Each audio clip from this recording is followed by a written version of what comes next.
Hello everyone, welcome to MBA Karo. This is the fourth video of our Snap Most Expected Questions series in which we are covering the kinds of questions you can expect in Snap 2025.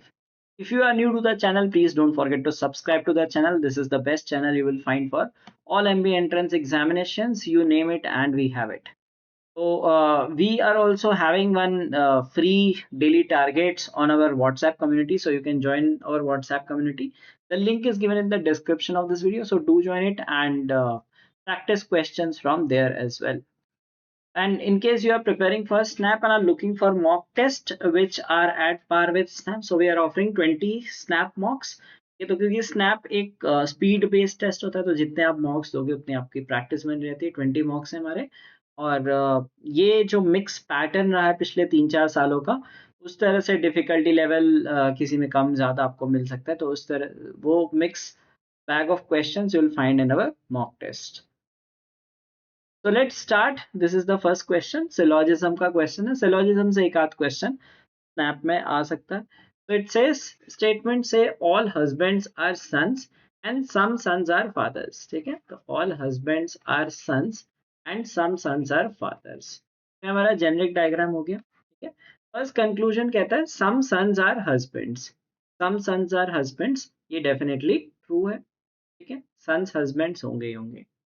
Second conclusion कहता है सम husbands are not fathers. ठीक है, अब जब syllogism आप solve करते हो तो आपको क्या करना होता है कि बेसिकली अगर आप ये हमें दिख रहा है तो लोग क्या करते हैं इसे भी राइट कर देते हैं. ठीक है, some will say that some husbands are not fathers but हमारा पर्पस होता है हमें फॉल्स प्रूव करना है. We should not be trying to prove it true, we should try to see कि क्या हम इसे फॉल्स प्रूव कर सकते हैं. अगर इसे फॉल्स प्रूव कर देंगे तो ये कंक्लूजन नहीं होगा. ठीक है, so it says some husbands are not fathers, मतलब कुछ हस्बैंड ऐसे हैं जो फादर नहीं है. तो अगर मैं ऐसा वेन डायग्राम बना दूं, ठीक है, does it satisfy all conditions? All husbands are sons, सही है. ठीक है, सम सन्स आर फादर्स, ठीक है, तो ये भी सेटिस्फाई कर रहा है. तो ये हम फॉल्स प्रूव कर दे रहे हैं. सो that is not a conclusion. तो ओनली कंक्लूजन वन फॉलोज. ठीक है, सेकंड वाला कंक्लूजन नहीं है. अगर आप फर्स्ट वाले को फॉल्स प्रूव करना चाहें, ये कह रहे हैं सम सन्स आर हस्बैंड्स, इसको फॉल्स प्रूव कैसे करेंगे? हम कहेंगे सन्स और हस्बैंड में ओवरलैप नहीं हो सकता है. But is it possible? It is all husbands are sons, तो ऑल हस्बैंड सन्स हैं तो ओवरलैप तो इनएविटेबल है, but this can be proven false. तो बेसिकली सिलॉजिज्म्स में करना ये होता है कि आपको कंक्लूजन्स को फॉल्स प्रूव करना होता है. अगर आप उसे फॉल्स प्रूव कर दोगे तो वो कंक्लूजन सेटिस्फाई नहीं होगा. So only one follows. Okay, so this is a question based on calendar. It says that if 5th of February 2017 was a Sunday, then what was the day of the week on 13 October 2017? ठीक है. अच्छा, अगर आपने पिछली वाली video देखी होगी तो जो फर्स्ट पार्ट था उसमें भी मैंने एक टेबल बना के दी थी. अभी फिर से वो टेबल बना देता हूँ जिससे आप इजीली मैप कर सकते हो कौन सा डे किस दिन पड़ता है. ठीक है, तो मैं यहाँ पे जनवरी, फरवरी, मार्च, पहले मैं सारे मंथ्स के लिख देता हूँ. ठीक है, फिर क्योंकि हमें सिर्फ फरवरी और अक्टूबर चाहिए एक्चुअली.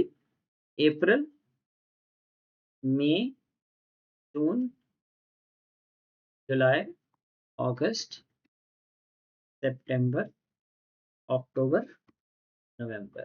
ठीक है, अब देखो क्या होता है. फरवरी का होता है लास्ट डे.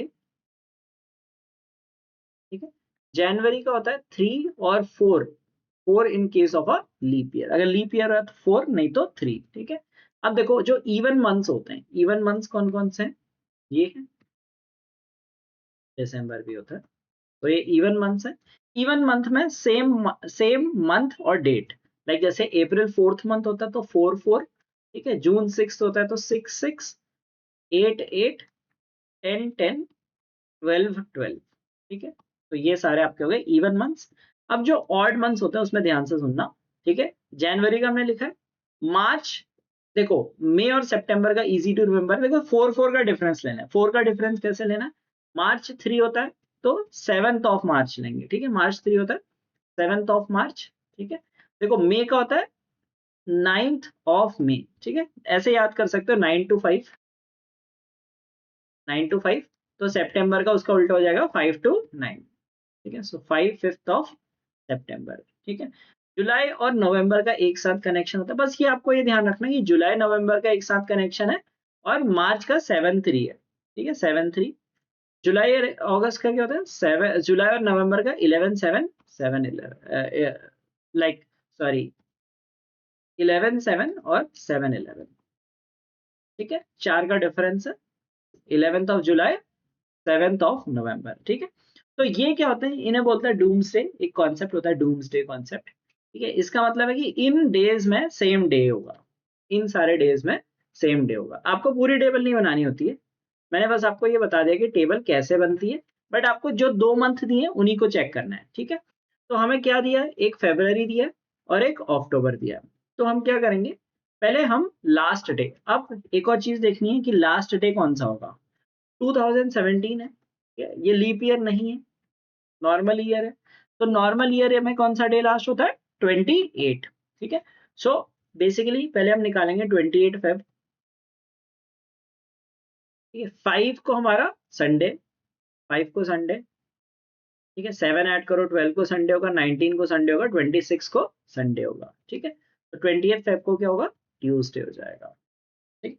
28 को ट्यूसडे हो गया। अब that will be equal to, इसमें कौन सा डे इक्वल है, फेब का इक्विवेलेंट है अक्टूबर में 10-10, तो 10th अक्टूबर को ही ट्यूसडे हो जाएगा, ठीक है। पहले क्या करना है, आपको जो पर्टिकुलर डेट्स हैं 2 मंथ्स की, उन दोनों मंथ्स में निकालना है कि कौन सा डे होगा। तो हमने 28 फरवरी निकाल दिया, क्योंकि हमें डे पता है कि फरवरी का लास्ट है विच इज 28। तो 10th ऑफ अक्टूबर को भी वही डे होगा, तो 10th ऑफ अक्टूबर को ट्यूसडे होगा। हमें 13 निकालना है, 11 को होगा वेंसडे, 12 को होगा थर्सडे, 13 को होगा फ्राइडे। तो इस तरह से आप इस क्वेश्चन को सॉल्व कर सकते हो। तो थोड़ी बहुत प्रैक्टिस करोगे, रैंडम डेट्स उठाओ, ठीक है। एक कैलेंडर पकड़ो, मतलब अगर आपको क्वेश्चन नहीं भी मिलने, वैसे तो आपको इंटरनेट पे बहुत सारे क्वेश्चन मिल जाएंगे, अगर आपको क्वेश्चन नहीं मिल रहे हैं, एक कैलेंडर लो, चाहे इसी साल का ले लो, ठीक है। आज की डेट लिखो, क्या डेट है, कोई भी रैंडम हर मंथ से एक एक डेट पकड़ के आप निकाल दो, कोई निकाल दो। आप 17 जनवरी को क्या था, 25 फरवरी को क्या था, राइट, 17 मार्च को क्या था, 12 अप्रैल को क्या था, 6 मई को क्या था, ऐसे हर मंथ का आप रैंडम निकालो। और कैलेंडर तो आपके पास अवेलेबल ही है, ठीक है, फोन में, कंप्यूटर में, हर जगह आप देख सकते हो। तो आपकी प्रैक्टिस हो जाएगी, एक बार प्रैक्टिस हो गई फिर ये आपसे कोई भी डेट पूछ लें, आप इन क्वेश्चंस को कर सकते हो, ठीक है। चलिए नेक्स्ट क्वेश्चन देखते हैं, find the missing number in this series, ठीक है। अब स्नैप में ध्यान रखना, कभी कभी सीरीज बहुत ट्रिकी हो सकती है, ठीक है। तो don't waste your time in those questions. Sometimes logics can be very weird and that I have seen in the exam also, कि एग्जाम में भी क्वेश्चंस नहीं बन पाते हैं। तो the question which I got this was also of that kind, कि बहुत अजीब सजेस्ट सोर्स से लिया है मैंने। अब ये यहाँ पे अनइवन बन रहा है, ठीक है, कोई ऐसा सीक्वेंस सेट नहीं है, 23, 19, 25, 37, तो ये सीक्वेंस नहीं बन रहा है, ठीक है। तो अगर ऐसे सीक्वेंस नहीं बनता है तो टिपिकली अगर आप देखोगे, this is -4, this is +6, this is 12, तो फिर भी कोई सीक्वेंस ऐसा नहीं दिख रहा है, ऐसा नहीं दिख रहा, तो ये थोड़ा सा वियर्ड सी सीरीज है। अब मैं इसको अगर आपका लॉजिक बताऊंगा तो आपको बाद में लगेगा हाँ यार ये लॉजिक सही है, बट एग्जाम में ऐसी चीजें स्ट्राइक नहीं होंगी। तो keep this thing in mind, there can be some trap questions in the examination, एक दो ट्रैप क्वेश्चन हर सेक्शन में हो सकते हैं, मतलब क्वांट और एलआर में, ठीक है। तो do not waste time on those questions, क्योंकि वही ऐसा कि वो आपका थोड़ा सा भी टाइम गया, 2-3 मिनट चले गए, आप पैनिक करने लगोगे, बाकी क्वेश्चंस खराब हो जाएंगे। अगर लॉजिक इंस्टेंटली हिट हो रहा है, good, if not then leave that question. चलो मैं इसका लॉजिक बताता हूँ, बड़ा इंटरेस्टिंग सा लॉजिक है। 18 × 3 + 1, ठीक है, 19 × 4 +2, ठीक है, और फिर आता है 20 × 5 -3, 21 × 6 -4, 22 × 7 +5, फिर आ जाएगा 23 × 8 +6। ये तो बहुत वियर्ड सा लॉजिक है, +1 +2 -3 -4 +5 -6, 23 × 8 हो जाएगा 184, +6 आपका आंसर आ जाएगा 190। बहुत वियर्ड सा लॉजिक था, ठीक है, कभी ऐसे बहुत रेयर चांस है ऐसा लॉजिक आपको स्ट्राइक हो, तो just avoid such questions. Okay, next question. Some players are standing in a row. Veer is 15th from the front, Sanket is 20th from the back. Aryan is standing behind Veer with 2 players between them. Sanket is standing immediately after Aryan. How many players are there in the row? ठीक है, तो ये जो ऐसे arrangement वाले questions होते हैं जिसमें ऐसे रैंकिंग दी होती है, तो आपको क्या करना है, front plus back is equal to n plus one, ठीक है, या फिर टॉप प्लस बॉटम या फिर लेफ्ट प्लस राइट, ठीक है, that is equal to n plus one. तो एक काम करते हैं, दोनों रैंक्स जिसमें अवेलेबल है वो इनपुट करेंगे। वीर इज 15th फ्रॉम फ्रंट, ठीक है, तो वीर है ये 15th रैंक पे है। संकेत is 20th from the back, तो संकेत 20th है बैक रैंक से, बैकवर्ड से। Aryan is standing behind Veer with 2 players between them, तो आर्यन इस साइड है और आर्यन और वीर के बीच में 2 लोग हैं, तो लेट अस से 1 2 एंड दिस इज आर्यन। तो इसकी रैंक 15 है, 16 17, आर्यन की रैंक हो जाएगी 18, ठीक है, आर्यन की रैंक 18 हो गई। Sanket is standing immediately after Aryan, मतलब संकेत इसके जस्ट बाद है, ठीक है। अच्छा, अब संकेत की रैंक कितनी हो जाएगी, 19 हो जाएगी, और क्या दिया, संकेत is 20th from the back, back से इसकी 20th रैंक हो गई। तो सम ऑफ रैंक्स कितनी होगी, 39, so that means there are 38 people in the, ठीक है। तो यही आपको करना होता है, फ्रंट की रैंक प्लस बैक की rank is equal to n plus one, या फिर लेफ्ट से पोजीशन प्लस राइट से पोजीशन n प्लस वन। तो ये टिपिकल एक कॉन्सेप्ट होता है, इस पे क्वेश्चंस फ्रीक्वेंटली आप एनकाउंटर कर सकते हो, स्नैप में भी और कई और एग्जाम्स में भी, इन एनमैट में भी इनफैक्ट ऐसे क्वेश्चंस आते हैं। This year also I got similar question in NMAT.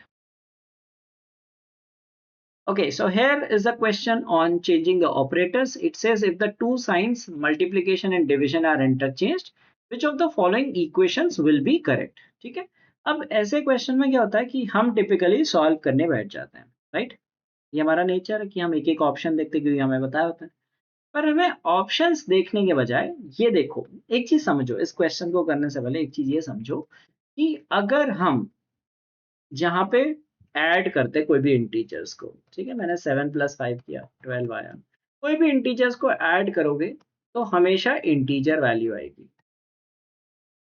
ठीक है, ये लॉजिक समझा रहा हूँ कि कभी ऐसा क्वेश्चन एनकाउंटर करो तो ऑप्शंस एक एक करके ऑप्शंस नहीं देखने, ठीक है, कैलकुलेट नहीं करना है, कैलकुलेट करते हैं यहाँ पे बच्चे, तो कैलकुलेट नहीं करना है, you need to see the logic, understand the logic and not calculate in all options, ठीक है, if needed we will calculate in 1 or 2 options but not in all.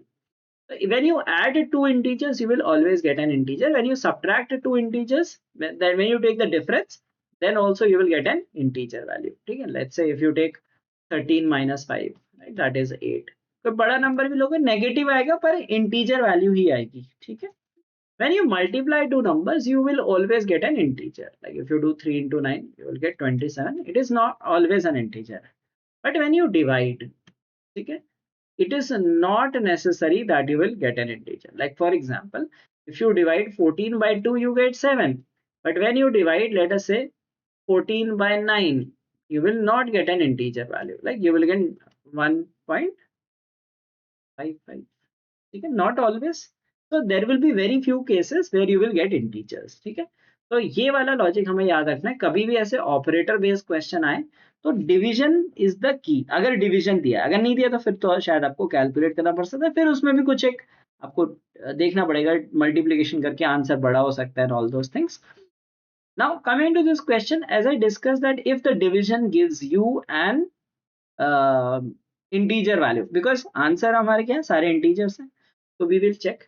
अब इसमें हम क्या कर रहे हैं, इसे करना है कि मल्टीप्लिकेशन एंड डिवीजन इंटरचेंज करना है, ठीक है, तो 62 डिवाइडेड बाई 13 पहले डिवाइड करेंगे तो ये नहीं होगा, ठीक है, 59 यहाँ पे क्या करेंगे, 4 divided by 8 and this multiply by this, तो 4 divided by is not an integer, तो पहले तो हमने रिजेक्ट कर ली।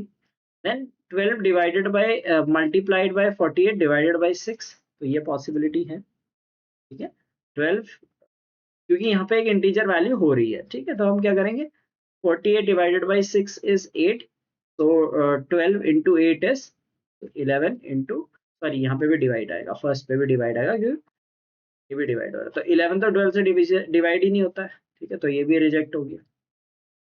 अब यहाँ पे क्या है कि 9 इंटू 23 डिवाइडेड बाई 3, ठीक है, ऑल तो यहाँ पे डिवाइड आ रहा है, बट एक चीज ये देखो, अगर एक चीज थोड़ा सा नोटिस करनी पड़ेगी, आप कहोगे कि इसमें भी तो 23 3 से डिवाइड नहीं हो रहा है। पहला ऑप्शन देखते हैं, 14 प्लस 62 डिवाइडेड बाई 13 इंटू 31, ठीक है, ये बन रहा है।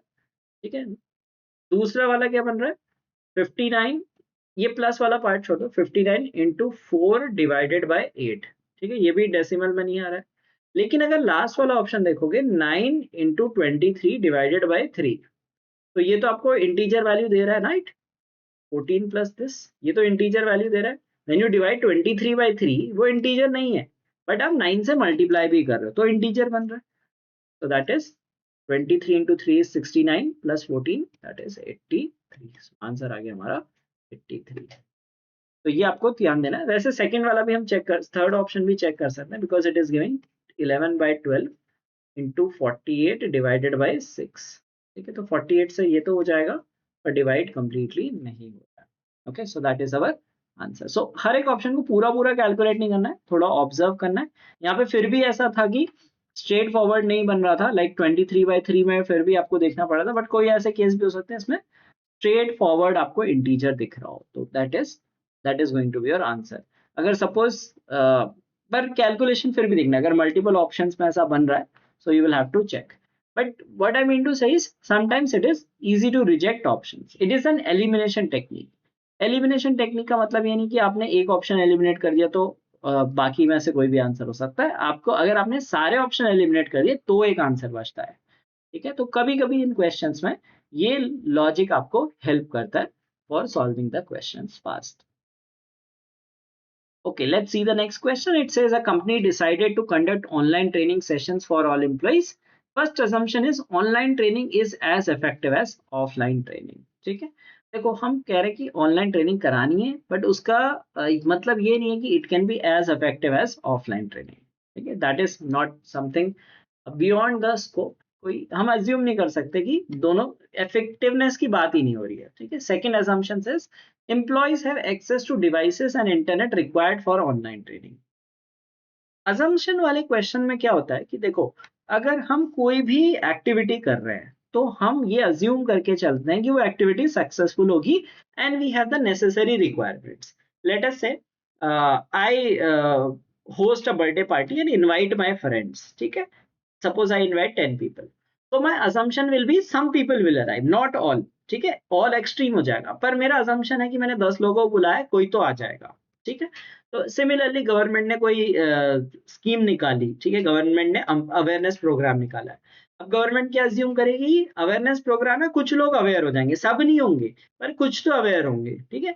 सिमिलरली अगर ये ऑनलाइन ट्रेनिंग करा रही है तो अजम्पशन क्या है कि लोगों के पास डिवाइसेस होंगे, तभी हम कोई भी एक्शन लेते हैं, हम पॉजिटिव अज्यूम करके चलते हैं। तो हम कोई क्या कर रहे हैं, ऑनलाइन ट्रेनिंग सेशन ले रहे हैं, तो हम क्या अज्यूम कर रहे हैं कि the people have access to internet and devices. Okay, if people did not have access then definitely we will not be doing this.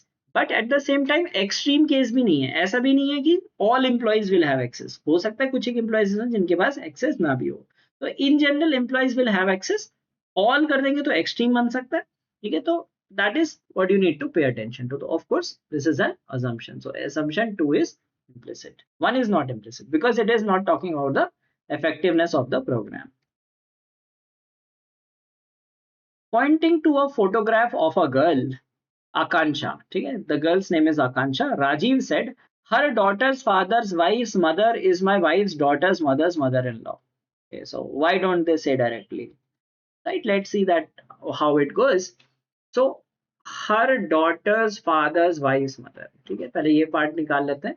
तो आकांक्षा की डॉटर ले लेते हैं, क्या आकांक्षा है, आकांक्षा की एक डॉटर हो गई, so this is a female.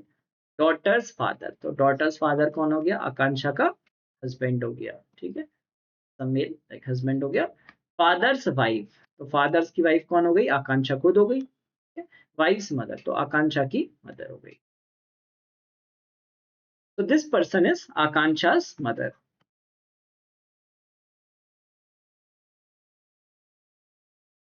ये आकांक्षा की मदर हो गई, इज माय, अब ये इस पर्सन की बात चल रही है, कौन है, Rajiv, Rajiv wife's daughter's mother's mother in law, ठीक है, ये राजीव है, राजीव की वाइफ है, राजीव की वाइफ है, so she will be a female. Wife's daughter, तो वाइफ की डॉटर हो गई, तो इसकी एक बेटी हो गई, ठीक है। डॉटर्स मदर्स, डॉटर की मदर यही हो गई, सेम पर्सन हो गई इसकी wife. Mother in law means Rajiv की mother. Okay, so Rajiv's wife's mother-in-law is Rajiv's mother. Now it is saying that this is same, तो इनकी मदर सेम है, तो राजीव और आकांक्षा की मदर सेम है, तो Rajiv will be the brother of Akanksha. ठीक है, तो थोड़ा सा ट्रिकी क्वेश्चन था। Typically blood relation questions are like this. They will give you some long story. You just have to club it and get the answer. Okay. All right. Now this is another kind of question which is typically asked in Snap. तो काफी easy question होता है. I hope आप इसमें से मतलब ये बहुत rare chance है कि आप इसे गलत करो. Arrange the following words in a logical and meaningful order. तो अब एक लॉजिकल ऑर्डर में लगाना है। तो पहला क्या है कि पहला कह रहा है कि letter, postman, delivery, post box, post office. ठीक है, इसमें लगाना है। अब देखो, पोस्टमैन क्या कराता है? पोस्टमैन डिलीवरी कराता है। ठीक है, पोस्टमैन डिलीवरी, तो इसको साथ साथ लगा सकते हैं। पोस्ट बॉक्स पोस्ट ऑफिस में होता है। तो अब तो वैसे लेटर एक्सटेंड हो रहा है धीरे धीरे। लेटर को आप पोस्ट बॉक्स में डालते हो, ठीक है। लेटर आप पोस्टमैन को नहीं देते हो, लेटर आप पोस्ट बॉक्स में डालते हो। पोस्ट बॉक्स पोस्ट ऑफिस में होता है, ठीक है। पोस्ट ऑफिस से पोस्टमैन निकल के डिलीवरी करता है। तो it looks 14523 is the order. ठीक है, पहले लेटर है, लेटर आपने पोस्ट बॉक्स में डाला, post box is in the post office. Then postman takes the letter from the post office and delivers, like he goes for the delivery of letter. So that is the order of these words.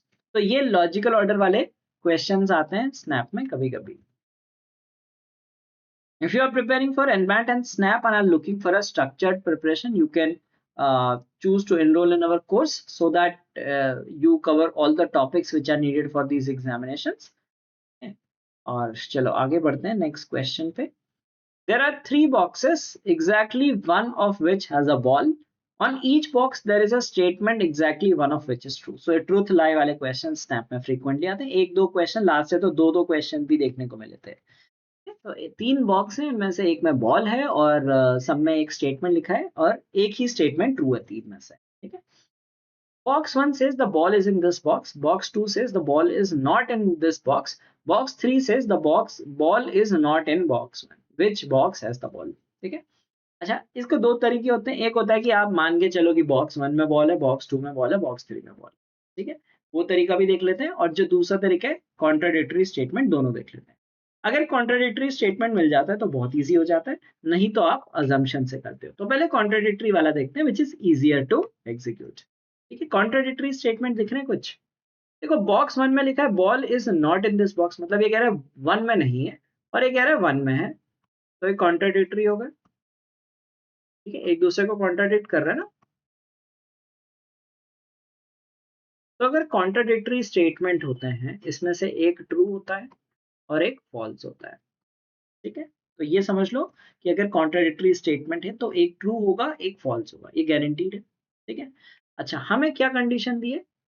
One of the three is true. ठीक है, इन तीनों में से एक true statement है, तो हमें पता है कि ट्रू स्टेटमेंट इन दोनों में से कोई एक है, या तो ये ट्रू होगा या ये ट्रू होगा, अभी नहीं पता कौन सा ट्रू है, तो इसका मतलब है ये फॉल्स स्टेटमेंट होगा। ठीक है, कॉन्ट्राडिक्टरी से ये क्वेश्चन सिंपल बन जाता है, तो ये फॉल्स होगा। फॉल्स होगा तो ball is not in this box, मतलब बॉक्स 2 में बॉल है, सीधे हो जाता है, क्योंकि हमें पता है कि ये फॉल्स स्टेटमेंट है, तो हमारा आंसर आ गया बॉक्स 2 में बॉल है। अब देखते हैं कौन सा ट्रू स्टेटमेंट है। The ball is in this box, हमें पता है कि ये फॉल्स है क्योंकि हमने कहा है बॉक्स 2 में। The ball is not in box 1, this is a true statement. तो कॉन्ट्राडिक्टरी स्टेटमेंट मेथड से सॉल्व हो गया, बहुत इजीली हो गया, राइट, हार्डली 1 मिनट लगा। अब इसे करते हैं जो हम अजम्पशन लेके करते हैं। ठीक है, अजम्पशन लेके कैसे करते हैं? तीन केस बनाएंगे हम। अब यहाँ पे तीन है, अगर ज्यादा होते तो अजम्पशन और टफ हो जाता। तो बॉक्स 1 हम मानते हैं बॉक्स 1 में बॉल है, बॉक्स 2 में बॉल है, या बॉक्स 3 में बॉल है। ठीक है, तो बॉक्स 1 का स्टेटमेंट, बॉक्स 2 का स्टेटमेंट और बॉक्स 3 का स्टेटमेंट कैसा है? अगर बॉक्स 1 में बॉल है, the ball is in this box, ये ट्रू हो जाएगा। The ball is not in this box, ये भी ट्रू हो जाएगा। ठीक है, हमें क्या दिया? सिर्फ एक स्टेटमेंट ट्रू। इसमें तो हमने देख लिया कि ये दोनों फॉल्स हैं, और थर्ड वाला ट्रू है जो हमने आंसर निकाल लिया था, ठीक है। थर्ड बॉल में अगर अगर हम मानते हैं थर्ड बॉक्स में बॉल है, the ball is in this box, ये फॉल्स हो जाएगा। The ball is not in this box, ये ट्रू हो जाएगा। और the ball is not in box 1, ये भी ट्रू हो जाएगा। तो ऑब्वियसली ये भी आपका आंसर नहीं, ये भी आंसर नहीं, तो इट मींस बॉक्स 2 में बॉल है। तो एक मेथड ये है राइट साइड में जो बना है, और एक कॉन्ट्राडिक्टरी मेथड है जो आपको बेटर समझ में आए वो यूज कर सकते। Most people use assumption method because वो एक कॉन्फिडेंस जनरेट करता है, बट कॉन्ट्राडिक्टरी वाला है कि आपको स्पॉट करने पड़ेंगे कौन से स्टेटमेंट कॉन्ट्राडिक्टरी, अगर वो स्पॉट कर ले तो सीधे आपका आंसर आ जाता है। चलो नेक्स्ट क्वेश्चन देखते हैं। Manoj starts walking towards the east eight 8 a.m. After every 20 minutes he takes left turn and continues walking in the new direction, ठीक है। what direction would he be facing at 12:30 p.m. so एक easy question है, थोड़ा सा clocks का इसमें concept use हो गया है, ठीक है। थोड़ा सा डायरेक्शन में क्लॉक्स ऐड कर दिया, बहुत बड़ी बात नहीं है। 8 a.m. से पहले निकाल दो 12:30 p.m. तक कितना टाइम होगा। 8 से 12:30 इज 4 hour 30 minutes, ठीक है। 4 hours is 240 plus 30, that is equal to 270 minutes, ठीक है। अब ये हर 20 मिनट्स में टर्न ले रहा है, तो इसको 20 से डिवाइड कर लो, मीन्स ये 13 टर्न्स ले लेगा। ये टोटल 13 टर्न्स लेगा, 14 पूरे नहीं होंगे तो 13 टर्न लेके चल रहा होगा। अब देखो 8 AM पे ये कहाँ जा रहा है, ईस्ट में जा रहा है, पहले ईस्ट में जा रहा है, ठीक है। देखो अगर आपको कुछ नहीं करना है, एक मैनुअली देखना है, अगर 4 टर्न लेगा तो सेम डायरेक्शन में आ जाएगा, चाहे वो लेफ्ट लेगा या राइट लेगा तो सेम डायरेक्शन में आ जाएगा। 4 टर्न्स मींस सेम डायरेक्शन, ठीक है। चाहे वो लेफ्ट जाएगा राइट जाएगा कोई मैटर नहीं करता, पहले ये देखना है कि 4 टर्न्स में सेम डायरेक्शन में आ जाएगा। तो 12 टर्न्स में ये सेम डायरेक्शन में होगा, मतलब 12 टर्न्स के बाद ये ईस्ट में जा रहा होगा, ठीक है। अब क्या करना है, इसे 13th टर्न कहाँ लेना है, इससे जाना है लेफ्ट टर्न, तो यहाँ से ये टर्न लेगा लेफ्ट, ये 13th टर्न होगा तो ये नॉर्थ में मूव होगा, ठीक है। तो ये लॉजिक लगाना है कि 4 टर्न्स में, चाहे आप लेफ्ट में लेते हो या राइट में लेते हो, तो 4 टर्न्स में आप सेम डायरेक्शन फेस करते हो। पहले आपको निकालना है कितना टाइम गैप है, उसमें आप कितनी बार टर्न्स ले रहे हो, तो 13 टर्न्स ले रही है, ठीक है। 12 टर्न्स में सेम डायरेक्शन है, 13th टर्न में फिर ये नॉर्थ में जा रहा होगा, okay. So that is our answer. Okay, so let's see the next question. It says several investors pulled out money from the stock market after reports of an impending global recession. The stock market recorded a sharp decline in share prices during the week. Okay, so ये question है, इसमें आपको बताना है कौन सा cause है कौन सा इफेक्ट है। थोड़ा सा ट्रिकी क्वेश्चन है।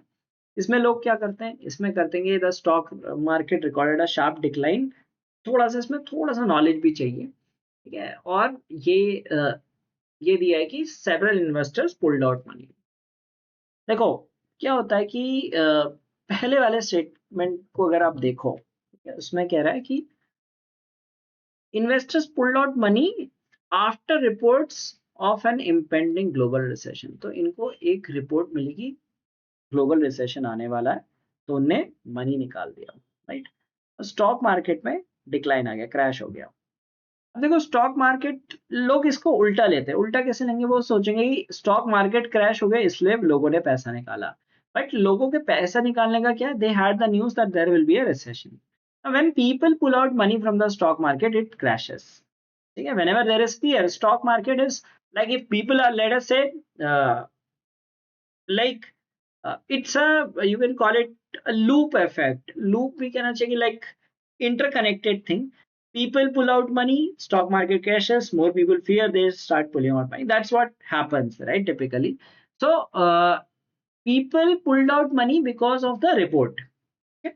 Now when people pulled out money, then stock market becomes weak, okay. People like stock market works on these demand supply and these sentiments of the people, right. So people are in the fear mode, they are pulling out money, to stock market will decline. So that is why this is the cause, this is the effect. So first is the cause, second is its effect, because for first there is already a cause given to us, ठीक है। जो हमारा पहला statement है उसमें भी एक cause included है, उसका कॉज क्या है, they read the report that global recession is about to arrive, so that is why they pulled out money, and that is why, so basically ऐसा एक चेन हो गया, राइट। प्राइमरी कॉज क्या है कि रिसेशन की न्यूज आई, secondary cause क्या है कि people pulled out money, as a result eventually the stock market saw a decline. Okay, so here's the next one. It says you need to find the missing letter. ठीक है. अच्छा ये देखो, अगर easy हो तो कर लेना चाहिए, नहीं हो तो छोड़ देना चाहिए. WTOL and something in between to fill. If you know the order of letters 23, 20, 15, 12, this is difference देखते हैं 3, 5, 3. अब यहाँ पे टोटल 8 का डिफरेंस है. अगर मैं से 5, 3 कर दूं तो दिस मेक्स 7. तो 3, 5, 3, 5, 3 एक ऑर्डर बन रहा है. तो seventh is, so the answer is in snap there will be some questions which will be this easy. कुछ क्वेश्चन डेफिनेटली ऐसे होंगे, like out of 25 reasoning questions there will be 8 to 10 questions which will be this easy. तो आपको उनको spot करके सबसे पहले करना है. और कुछ क्वेश्चन ऐसे होंगे काफी लेंदी होंगे, ठीक है, कुछ ट्रिकी होंगे, कुछ में आपको काफी पढ़ना पड़ेगा. ब्लड रिलेशन हो सकता है, या फिर बाइनरी लॉजिक हो सकता है, अरेंजमेंट हो सकता है, किसी में आपको पढ़ना पड़ सकता है, कोई बहुत स्ट्रेट फॉरवर्ड में होंगे. तो your task is to never miss on such easy questions. A clock gains 8 minutes every hour. It shows 4:41 p.m. at the moment it is checked. What is the actual time if it started from the correct time at 7:20 a.m.? ठीक है. अब clock क्या करती है, 8 minutes gain कर रही है every hour.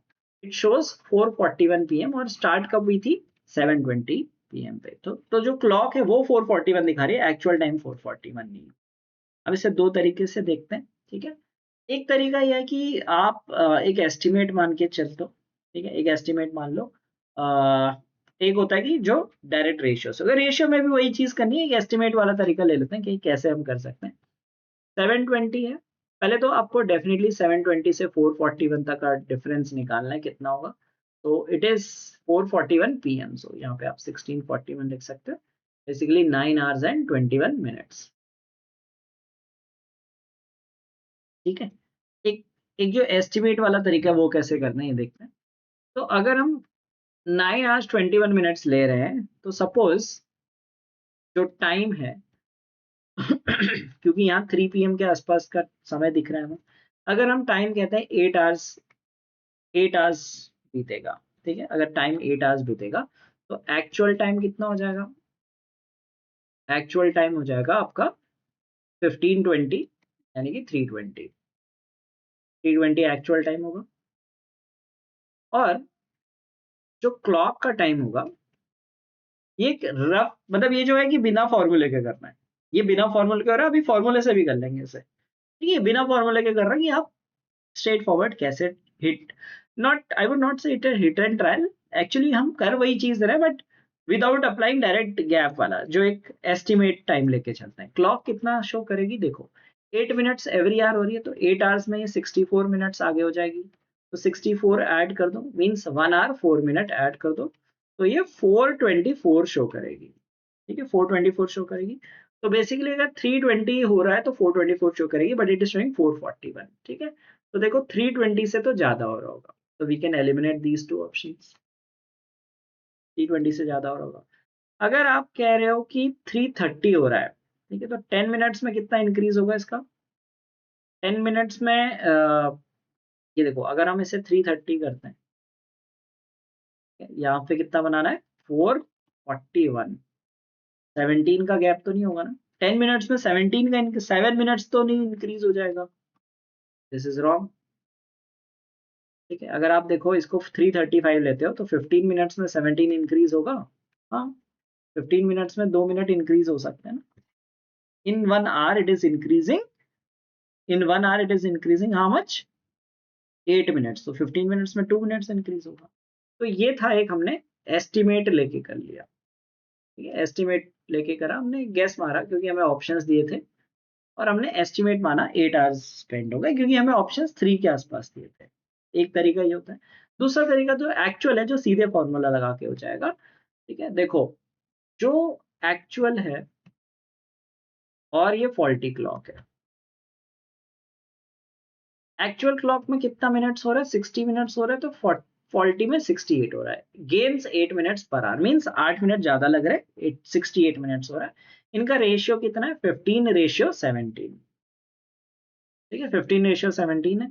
अब क्या हो रहा है, अब हमें फॉल्टी क्लॉक में टाइम गिवन है, फॉल्टी में कितना गैप है, फॉल्टी में गैप है, जो हम गैप की बात कर रहे हैं, फॉल्टी में है 9 आवर्स 21 मिनट्स का। हमें निकालना है इसमें कितना गैप होगा। अब आपको आवर्स को मिनट्स में कन्वर्ट करना है, तो कितना हो जाएगा, 540 प्लस 21 561। तो हमें निकालना है ये कितना गैप होगा। तो 15:17 में, तो 15/17 इंटू क्रॉस मल्टीप्लाई कर देंगे। ठीक है, 15 इंटू 561/17, थोड़ा सा कैलकुलेशन लगेगा। 17 into 351 551 33, 33 into 15 15 3 45 4 carries 495।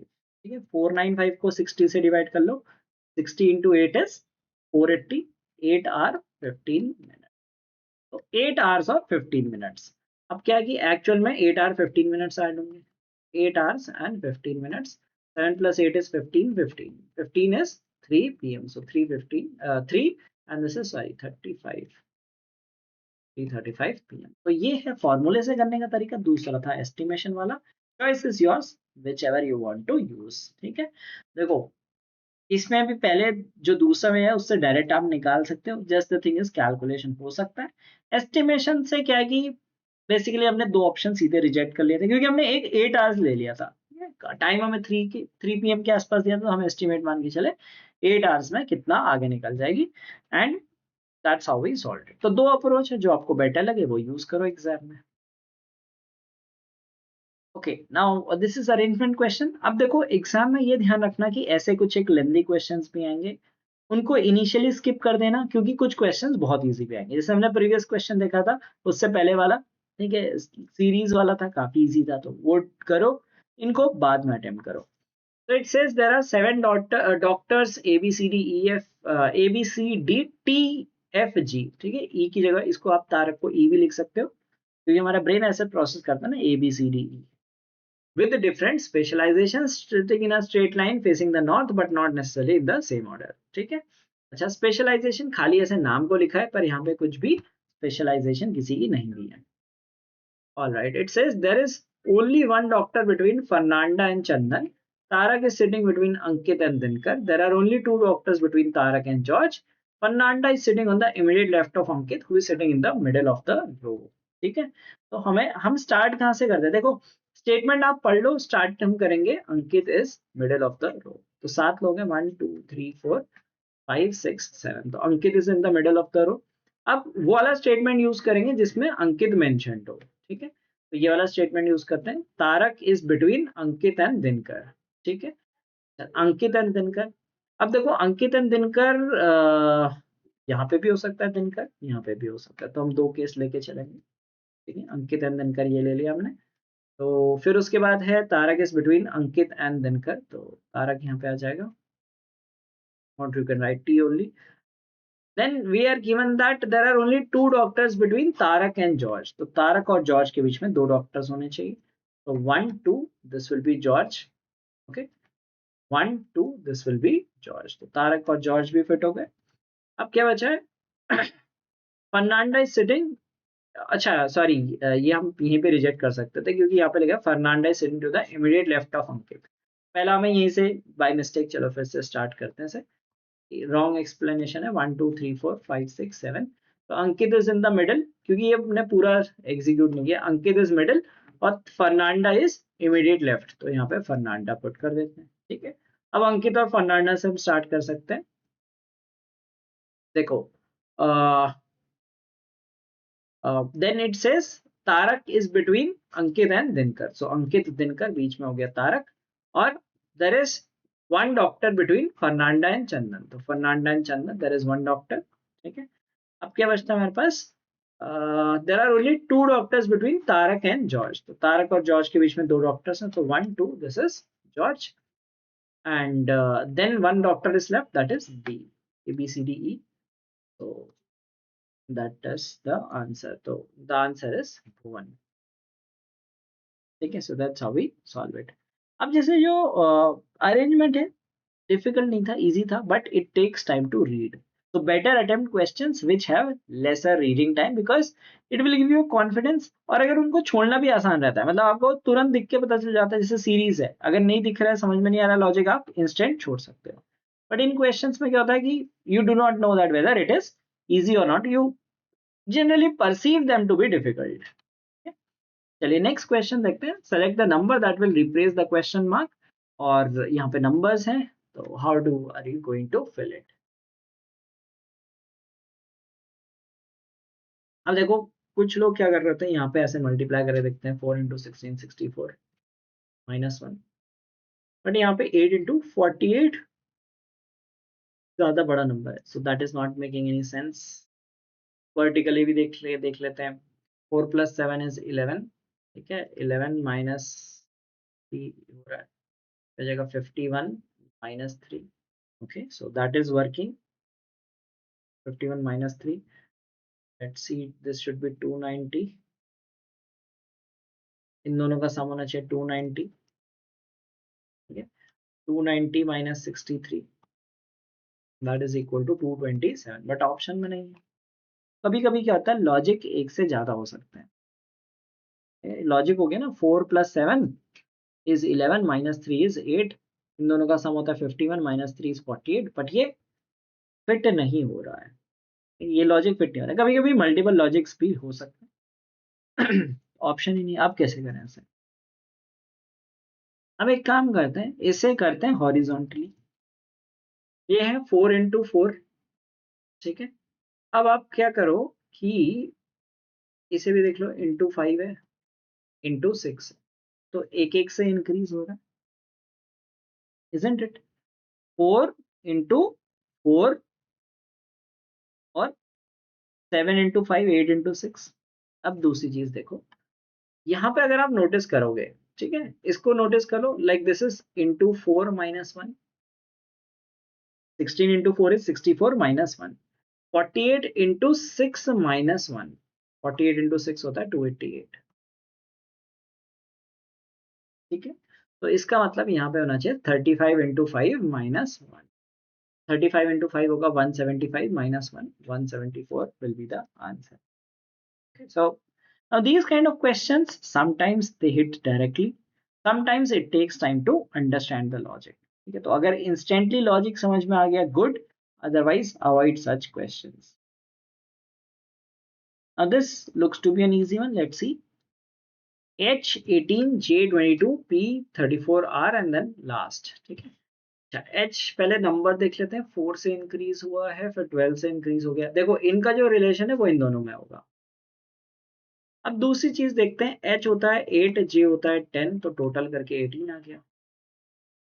J is 10, L is 12, तो टोटल आ गया 22. तो ये चीज इन दोनों को ऐड करके बन रही है, ये तो समझ में. ठीक है, अब एक चीज नोटिस करो, एच जे यहाँ जो सेकंड था वो यहाँ का फर्स्ट बन गया.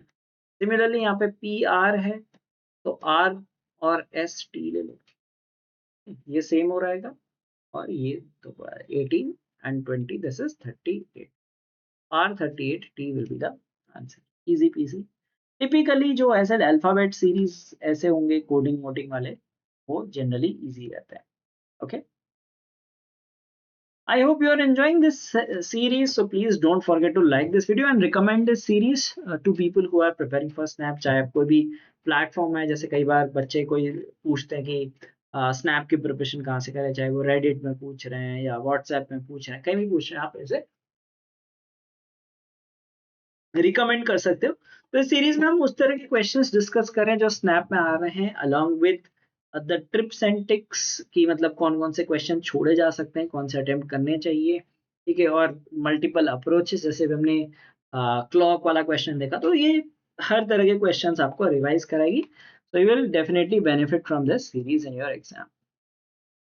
Okay, here's the next question. It says temper is written as this. How is friend written in that code? ठीक है, अच्छा अब टिपिकली आप ये देखोगे, पहली चीज हमारी नजर में ये जा रही है कि आर आर से कोडेड है. ठीक है, लास्ट लेटर से दिख रहा है ना, तो हम सोचते हैं कि डी डी से होना चाहिए, डी डी से नहीं है. ठीक है, so there is something else. तो पहले एक इंस्टेंट थॉट पहले ही मन में ये आता है कि आर आर दिख रहा है, ठीक है। अच्छा, अब देखते हैं कि इनमें क्या डिफरेंस हो रहा है, टेम्पर। इसलिए नंबर्स लिख लेना काफी हेल्पफुल रहता है। नंबर्स लिखोगे ना तो इंस्टेंटली आप बना पाओगे। 18 हो गया, ठीक है। और मैं लिख लेता हूँ OGVPGR। ये आपको कोई भी कनेक्शन बनाना है कि क्रॉस में बन रहा है, स्ट्रेट बन रहा है, डायगोनल बन रहा है, कैसे बन रहा है, तो वो, या लेटर रिवर्स करना है, तो वो सब आपको नंबर से इजीली दिख जाता है।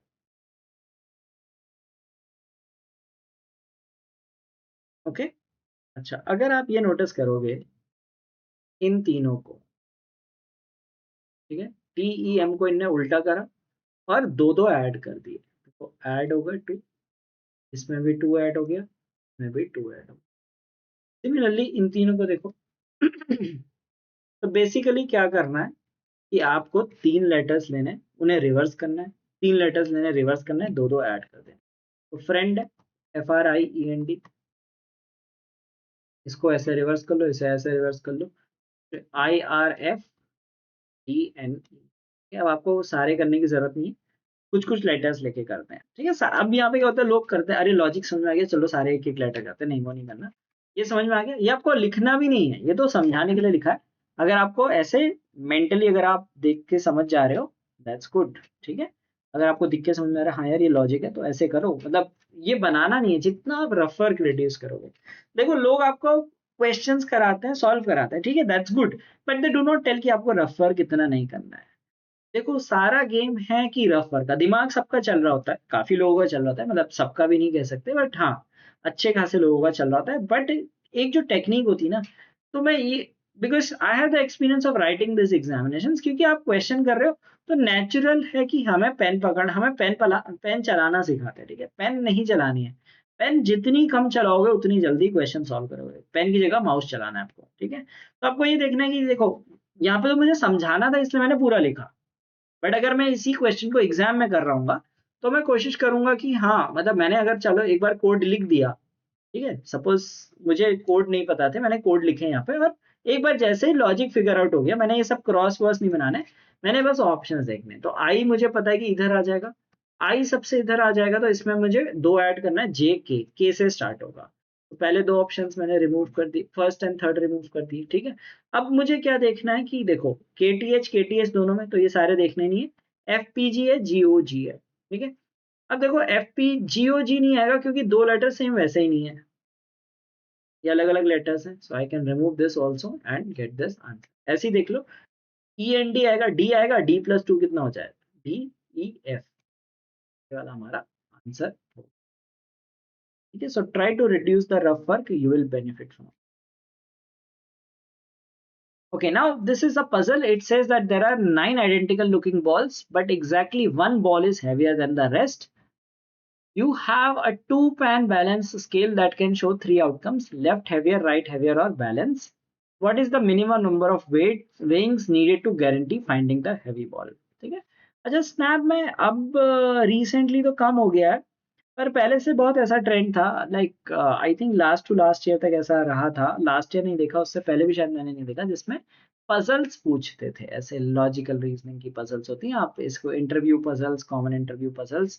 तो जैसे कि अगर आपको लाइक एग ब्रेक प्रॉब्लम या बहुत तरह की ऐसी प्रॉब्लम्स होती हैं, तो कौन से फ्लोर से इतने फ्लोर की बिल्डिंग है, मिनिमम आपको कितने अटेम्प्ट्स करने पड़ेंगे, इस तरह के क्वेश्चंस पहले से पूछा करते थे। इसलिए इस तरह का प्रॉब्लम मिल गया। So there are 9 balls and one ball is heavier than the rest. Okay, you have a two-pan balance scale that can show three outcomes: left heavier, right heavier और balance. तो मिनिमम नंबर में हमें पता लगाना है कि heavy ball कौन सी है, ठीक है। 9 बॉल्स हैं, तो तीन तीन के ग्रुप बना लेते हैं, 3 बॉल एक ग्रुप में ले लो, 3 बॉल एक में, ठीक है। हमने ले लिया ABCDEF और GHI, ठीक है। अब हम कोई भी दो को बैलेंस कर लेंगे, सपोज हमने इन दोनों को बैलेंस कर दिया, ठीक है। ये तो क्या दिखाता है, या तो हैवियर दिखाएगा, राइट हैवियर, या बैलेंस दिखाएगा। और क्या गिवन है, वन बॉल इज हैवी, सारी बॉल्स नहीं है, एक ही बॉल हैवी है। तो जिस सेट में हैवी बॉल होगी वो हैवीयर साइड हो जाएगा, ठीक है। अगर बराबर होंगी तो बैलेंस होगा। अगर मान लो सपोज ये दोनों इक्वल है, इसमें हैवी नहीं है, ठीक है, A B C D E F नहीं है, तो A B C equal to D E F आ जाएगा, ठीक है, डी ई एफ आ गया। तो हमें ये पता चल जाएगा कि जी एच आई में से एक हैवी बॉल है। Suppose A B C D E F नहीं आता है, suppose A B C less than D E F आ जाता है, ठीक है, तो हमें ये पता चल जाएगी जो हैवी बॉल है वो इस ग्रुप में। तो बेसिकली एक वेइंग में हमें पता चल जाएगा किस ग्रुप में हैवी बॉल है। Is it clear? तो वेइंग वन में हमें ग्रुप पता चल जाएगा, ठीक है, कोई भी ग्रुप हो, चाहे वो ए बी सी है, डी ई एफ है, जी एच है, कोई भी दो ले लो, उनको मेजर कर लो। अगर बराबर होंगी, जो थर्ड वाला ग्रुप है उसमें हैवी बॉल है। अगर अनइक्वल है तो आपको पता है कि कौन से ग्रुप में हैवी बॉल है। तो फर्स्ट वेइंग में हमें ग्रुप निकल गया। अब क्या करना है, सपोज हमने कहा कि D E F was the heavy group, ठीक है, डी एफ हैवी ग्रुप है, तो हमारे पास तीन बॉल्स हैं, तीन को एक साथ तो मेजर नहीं कर सकते, तो हम क्या करेंगे कि कोई दो को मेजर कर लेते हैं, ठीक है। सपोज हमने डी और ई को मेजर कर लिया, ठीक है, डी और ई को मेजर कर लिया। अगर डी और ई इक्वल आ गई तो एफ हैवीएस्ट हो जाएगी। एक ही आउटलायर, एक ही हैवी है, बाकी बराबर। अगर डी और ई इक्वल आ गई तो एफ हो जाएगी। अगर डी ग्रेटर देन ई आ गई तो डी हैवी हो जाएगी, और अगर डी लेस देन ई आ गई तो ई हैवी हो जाएगी। तो हमें एक ही और मेजर करना पड़ेगा, या तो पहले हमने एक वेट में हम ग्रुप निकाल देंगे, सेकंड वेट में हमारी बॉल निकल, ये हमने केस बना रखे, ठीक है, case one, case two, case. तो बेसिकली जो रिजल्ट आएगा उसके बेसिस में मैंने तीन केस लिखे हैं। एक ही आपको वेइंग करनी है, तीन नहीं करनी, ठीक है। कोई भी पहले क्या करो कि तीन के ग्रुप बनाओ, दो ग्रुप है वे आपस में मेजर कर लो, आपको पता चल जाएगा कौन से ग्रुप में हैवी है, ठीक है। फिर क्या करना है, तीन बॉल्स पकड़ी, उसमें से कोई दो मेजर कर लो, आपको पता चल जाएगा कौन सी हैवी बॉल है। So you need just two weighings, एक वेइंग जिससे आपको ग्रुप निकलेगा, और सेकेंड वेइंग जिससे आपकी बॉल पता चल जाएगी। ओके, तो इस प्रॉब्लम का एक डायरेक्ट वे भी होता है, T to the power n, ठीक है। अगर मैं आपको यहाँ पर देखूंगी 729 बॉल्स हैं, तो आपको 6 वेइंग्स में पता चल जाएगा कि हैवी बॉल कौन सी, ठीक है। सो ट्राई करके देख लेना, 729 लेना, चलो 729 ज्यादा लग रहा है, 81 लेना, 3 टू द पावर 4, ठीक है। तो आपको 4 वेइंग्स में चेक करके देखना कि अगर 81 है तो आप बता चेक करके देखना कि 4 टाइम्स आपको वे करके देखना है कि हैवी बॉल कौन सी है। Hope you will get the answer. Okay, here's a question which is based on course of action. It says that a state, as stated in the recent census report, the female to male ratio is alarmingly low. ठीक है, female to male ratio low है. Course of action: the government should conduct another census to verify the result. Impractical solution है. ठीक है? वैसे तो chance है कि सेंसस गलत नहीं होगा, ठीक है, because it is done carefully, but like like if some result is not coming, see sometimes we do results like जैसे मान लो मेडिकल इमरजेंसी है, ठीक है, सपोज आपने कोई टेस्ट कराया और अनफॉर्चुनेटली कोई बीमारी डिटेक्ट होगी, तो वहां पे आप करा सकते हो because you have that emergency. अगर मान लो because it's a threat to life, isn't it, it's a threat to life. अगर मान लो आपने कहीं कुछ कराया और आपको पता चला कि ये प्रॉब्लम, तो आप उसको दोबारा कराते हो just to get surety। उसमें भी कुछ लोग नहीं कराते हैं, some people take it, but some people conduct it, ठीक है, वहां पे थ्रेट है, बट यहाँ पे कोई थ्रेट नहीं है।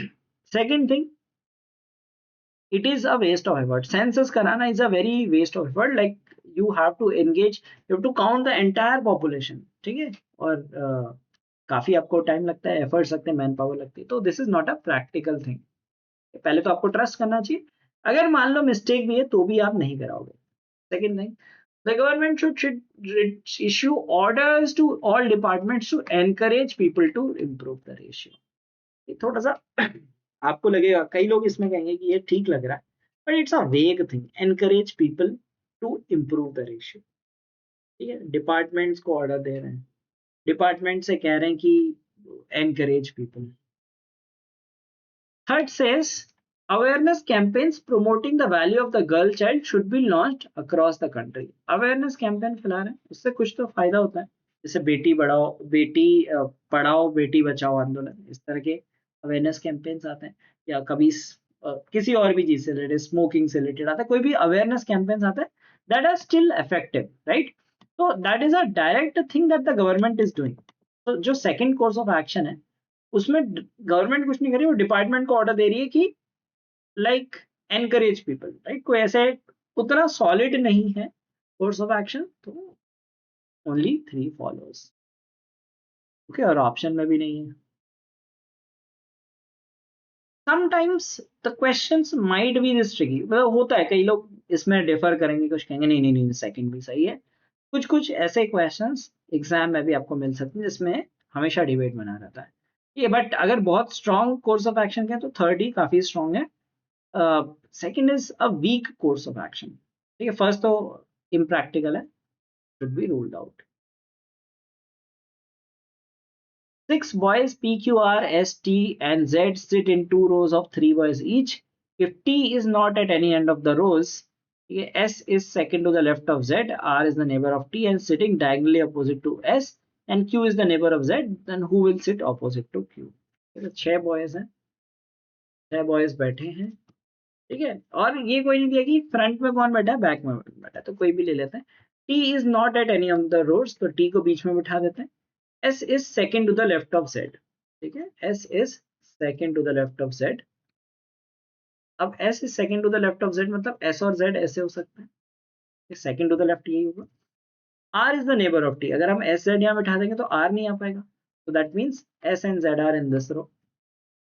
R is the neighbor of T and is sitting diagonally opposite to S, तो S के diagonally opposite यहाँ पे R बैठा है, हो गया बच्चा। Q is the neighbor of Z, तो यहाँ पे Q हो गया neighbor of Z।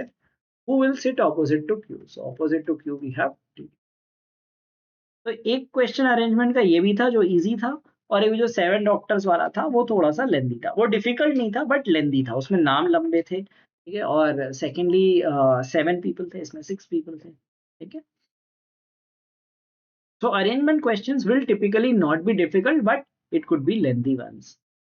Which set of letters would fill in the blanks from left to right? तो हमको यहाँ letters fill करने हैं ऐसे क्वेश्चन में जो बहुत लेंदी से लगते हैं, राइट। तो सबसे पहले आपको क्या करना है, एक चीज ये देखनी है कि नंबर ऑफ एलिमेंट्स कितना है, ठीक है। थोड़ा टाइम लगेगा, 1 2 3 4 5 6 7 8 9 10 11 12 13 14 15 16 17 18 19 20 21 22 23 24। अब 24 है, ठीक है। अब 24 में क्या होगा, या तो ये 4 4 4 के स्प्लिट में बना लोगे, ठीक है, या फिर ये 6 6 6 के स्प्लिट में बना दोगे। 8 8 8 8 8 8 8 का भी स्प्लिट बन सकता है, 3 3 3 का भी बन सकता है। ये हमारे पास मल्टीपल चॉइसेस हैं, दो दो का तो कम ही लगेगा। तो ऐसा करते हैं ना, जो ये बीच के हैं ये दो ट्राई करते हैं, 4 और 6 वाले करते हैं। If it does not work out then probably we will go for 8 and 3, ठीक है। जो टिपिकली ये 4 5 6 एलिमेंट्स के होते हैं इनका ग्रुप बनता है। तो 4 का ग्रुप बनाएंगे ऐसे, 4 के बाद हर 4 के बाद एक यहाँ पे इसको पहले मैं प्रॉपर लिख लेता हूँ, L dash P dash Q S A dash P dash S dash K dash Q dash L double dash P Q S, ठीक है। तो 4 4 का हमें ग्रुप बनाना है, 1 2 3 4 1 2 3 4 1 2 3 4 1 2 3 4, कुछ एक ग्रुप बना दिया, ठीक है। अच्छा अब मैं देखता हूँ क्यू एस के, नहीं कुछ तो गड़बड़ हो गया, इसलिए इन क्वेश्चंस को बहुत ध्यान से नोट करना पड़ता है। L dash P dash Q S dash के, सॉरी डैश आएगा तो या now it is a perfect one, ठीक है। तो ये हमारा स्प्लिट हो गया। कोई ऐसे दिख रहा है आपको क्या, एल से स्टार्ट हो रहा है क्यू से स्टार्ट हो रहा है, इनमें कुछ ऑर्डर नहीं दिख रहा, तो 4 से हमें कुछ अभी दिख नहीं रहा। So let us make it 6। तो 4 + 2 6, तो ये हो जाएगा आपका 6, हमारा 6 का बन गया, ठीक है। 6 6 का स्प्लिट बना दिया। अब देखो एक चीज देखने को मिल रही है क्यू एस, यहाँ पे क्यू एस, अगर मैं यहाँ पे क्यू एस कर दूं तो एक पी क्यू एस दिख रहा है लास्ट में, P Q S P Q S P Q S P Q S P Q S P Q S, एक तो ऑर्डर दिख रहा है। अच्छा अब देख लो P P Q S P P Q S, तो अगर मैं इसे बना दूं पी पी क्यू एस, ठीक है। अब देखो यहाँ पे एल है यहाँ पे के है, तो अगर मैं एल के बना दूं एल के एल के एल के एल के एल के पी पी क्यू एस बन गया। फिल इन द ब्लैंक्स कर लो, के पी, सॉरी ये कौन सा था, क्यू एस ऑलरेडी फिल्ड था, मैंने बाद में ऐसे वैसे एक्सप्लेनेशन के टाइम में अंडरलाइन किया था, के पी, ठीक है। तो के पी ये दो ऑप्शन, पहले लास्ट वाला ऑप्शन हट गया और लास्ट में क्या था, Q S S P Q S था, लास्ट वाला पी है, राइट। तो ये हमारे सारे ऑप्शन गए, ये हमारा आंसर हो जाएगा। एक बार देख लेते हैं, के पी एल पी, के P L P Q L P S A P, ये बहुत लंबा था, मतलब 24 एलिमेंट्स था, टिपिकली 16 18 20 एलिमेंट्स होता है। तो it is long then it is a, you can call it a speed breaker question. Easy question है बट स्पीड ब्रेकर है, तो ये अवॉइडेबल क्वेश्चन है एग्जाम में। ये करते हैं, कहते हैं हमारा सही हो गया, but it drains your speed. तो आप बिल्कुल इसमें टाइम लगेगा क्योंकि आपको 24 बनाना है, जल्दी बात जैसे मैंने अभी बनाया था, मैंने एक ब्लैंक मिस हो गया था। It is very much possible, अभी मैं फ्री टाइम में कर रहा हूँ, बट अगर एग्जाम सिनेरियो होगा तो हो सकता है एरर्स होने के चांसेस बहुत ज्यादा हो सकते हैं, क्योंकि बहुत लेंदी, मतलब कुछ क्वेश्चंस होते हैं ना वो टीडियस होते हैं, अननेसेसरीली टीडियस, तो उन क्वेश्चंस को अवॉइड करना है। कर सकते हैं उनको बाद में, बट हाँ यही प्रैक्टिस करोगे इन क्वेश्चंस की तो थोड़ा स्पीड इंप्रूव होगी, इसलिए थोड़ा मॉक टेस्ट ये सब दो, थोड़ा प्रैक्टिस बनी रहेगी, स्पीड बनानी है स्नैप में अटेम्प्ट करने की। तो it is like about picking the questions, वही है इसमें गेम, वही है कि कौन से क्वेश्चंस आप पिक करते हो, कौन से अवॉइड करते हो। Statement is, should the government impose restrictions on the consumption of liquor, ठीक है। तो पहला आर्ग्यूमेंट है, yes banning liquor will automatically improve the discipline of people who drink. Does it make sense? Does it improve the discipline of people? Banning something does not improve the discipline. People will find some other ways. They will find some illegal ways. I mean, see, it is saying that government should impose restriction on consumption of liquor. Sale पे तो बात नहीं की है भाई, of course not matching theory, but still like अगर government restrictions लगा भी देगी, it argument is not matching that it will improve the discipline of people. It does not improve the discipline. ठीक है, बैन कभी भी डिसिप्लिन इंप्रूव नहीं करता है। Okay, it aggravates thing at many times, it aggravates, like you must have seen कि जो नेपाल में सोशल मीडिया बैन हुआ था, प्रोटेस्ट हो गई, ठीक है।